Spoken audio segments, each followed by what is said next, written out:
A funny misunderstanding at a cafe. It was a quiet Sunday morning when Daniel walked into a small cafe near the city park. The cafe was called Blue Bean Cafe, a cozy place with soft music, warm lights, and the smell of fresh coffee in the air. Daniel liked this cafe because it was calm and perfect for reading or thinking. Daniel was new in the city. English was not his first language, but he was learning fast. He believed that the best way to improve his English was to talk to people. So every weekend he visited new places and tried to communicate as much as possible. That morning, the cafe was not very busy. Only a few people were sitting at different tables. A young barista named Emma was working behind the counter. She had a friendly smile and looked very energetic. Daniel stood in line, thinking carefully about what to order.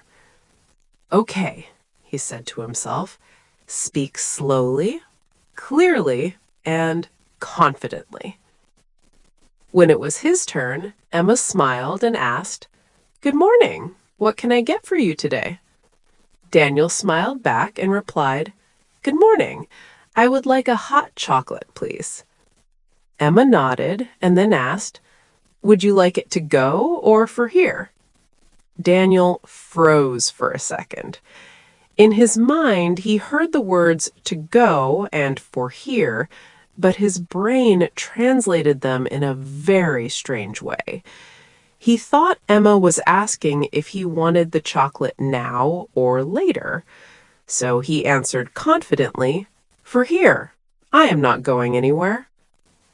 Emma looked slightly confused, but smiled anyway. "All right," she said. "Anything else?" Daniel remembered that his English teacher once said, "Try new words." So Daniel proudly said, "Yes, I would also like a piece of cake that is not too emotional." Emma blinked. "Not too emotional?" she repeated. "Yes," Daniel said seriously. "You know, not too sweet." Emma tried very hard not to laugh. "Oh, you mean not too sugary," she said gently. Yes, that word," Daniel laughed, a little embarrassed. Emma prepared the order and gave Daniel a number. "Please take a seat. I'll bring it to you." Daniel sat at a table near the window. He felt happy. "This is going well," he thought. A few minutes later, Emma came to his table with a tray. But on the tray there was one hot chocolate, one big slice of cake, and a paper bag. Daniel looked at the bag and asked, "Sorry, what is this?" Emma replied, "This is your cake, to go." Daniel's eyes widened. "But I said I'm not going anywhere." Emma looked surprised. "But I thought you said for here for the drink, so I thought the cake was to go." At that moment, both of them realized the misunderstanding. Daniel laughed loudly. No, I want everything to stay with me. I don't trust the cake alone outside." Emma burst at laughter. Other customers also smiled when they heard that. "I'm so sorry," she said, still laughing. "Let me fix that." She took the cake out of the bag and placed it nicely on a plate.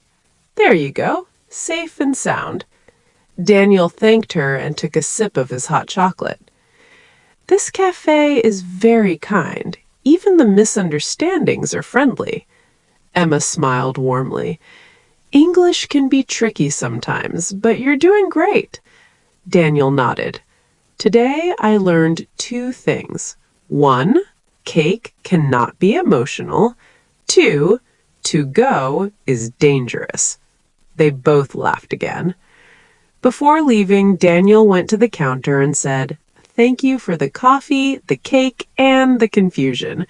It made my day." Emma replied, You are always welcome here. Confusion comes free. Daniel walked out of the cafe with a big smile on his face. He didn't just learn new English words that day, he also learned that small misunderstandings can create the funniest memories. And from that day on, whenever Daniel passed by Blue Bean Cafe, he remembered that morning and smiled, thinking about the cake that almost went on an adventure alone.